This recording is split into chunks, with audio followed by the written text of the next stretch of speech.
જય શ્રી કૃષ્ણ દોસ્તો, અમારી યુટ્યુબ ચેનલમાં તમારું હાર્દિક સ્વાગત છે। આજની સ્ટોરી વિડીયો જો તમને ગમે તો વિડીયોને લાઈક અને ચેનલને સબસ્ક્રાઇબ કરવાનું ના ભૂલતા। તો ચાલો દોસ્તો સ્ટોરી શરૂ કરીએ। મિત્તલ જે ઓફિસમાં જોબ કરતી હતી ત્યાં એક અંકલ સાથે એને સારું ફાવી ગયું હતું। એ અંકલનો સ્વભાવ ખૂબ જ માયાળુ હતો। કોઈની પણ સાથે એ તરત હળીમળી જતા। મિત્તલના પપ્પા નાનપણમાં જ નિધન પામ્યા હોવાથી એને ઘણીવાર પિતાની ખોટ ચાલતી હતી, પણ હવે અંકલની સાથે મુલાકાત થયા પછી મિત્તલને લાગતું કે જો એના પિતા હોત તો આ અંકલ જેવા જ હોત।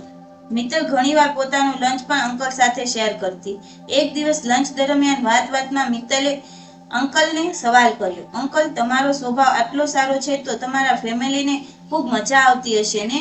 તમને વાંધો ન હોય તો મને તમારા પરિવાર વિશે તો વાત કરો। હસમુખા સ્વભાવના અંકલ હાથ અટકી ગયા।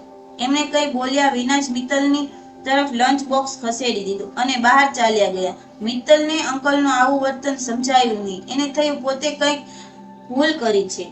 એ પછી આખો દિવસ મિત્તલે જોયું કે અંકલનું ધ્યાન કામમાં નહોતું। એ વારે વારે પોતાની આંખો લૂછ્યા કરતા હતા અને ઓફિસ છૂટવાના સમય પહેલા અડધો કલાક વહેલા ઘરે જવા નીકળી ગયા। મિત્તલને હવે પોતે અંકલને એમના પરિવાર વિશે પૂછ્યું તેનો અફસોસ થવા લાગ્યો। એને થયું કે પોતે અંકલને કંઈ ન પૂછ્યું હોત તો સારું હતું। અંકલની આંખો આંસુથી ભરાઈ આવી। મિત્તલ ચૂપચાપ બેઠી હતી। પળવાર ચૂપ રહીને અંકલ સ્વચ્છતા ધારણ કરતા બોલ્યા, બેટા, મારે તારી ઉંમરની જ એક દીકરી કાજલ હતી। કાજલના સાસરિયાની તમામ માંગણીઓ પૂરી કરવા છતાં એ લોકોને સંતોષ નહોતો। મારી દીકરીને અવારનવાર મારતા, મહેણા સંભળાવતા અને ક્યારેક તો એને અઠવાડિયા 10 દિવસ સુધી જમવાનું પણ ન મળતું। એ બિચારી ક્યારેક પોતાનું દુઃખ મારા સુધી પહોંચવા દેતી નહીં, પણ ક્યાંકથી તો ખબર પડે જ ને।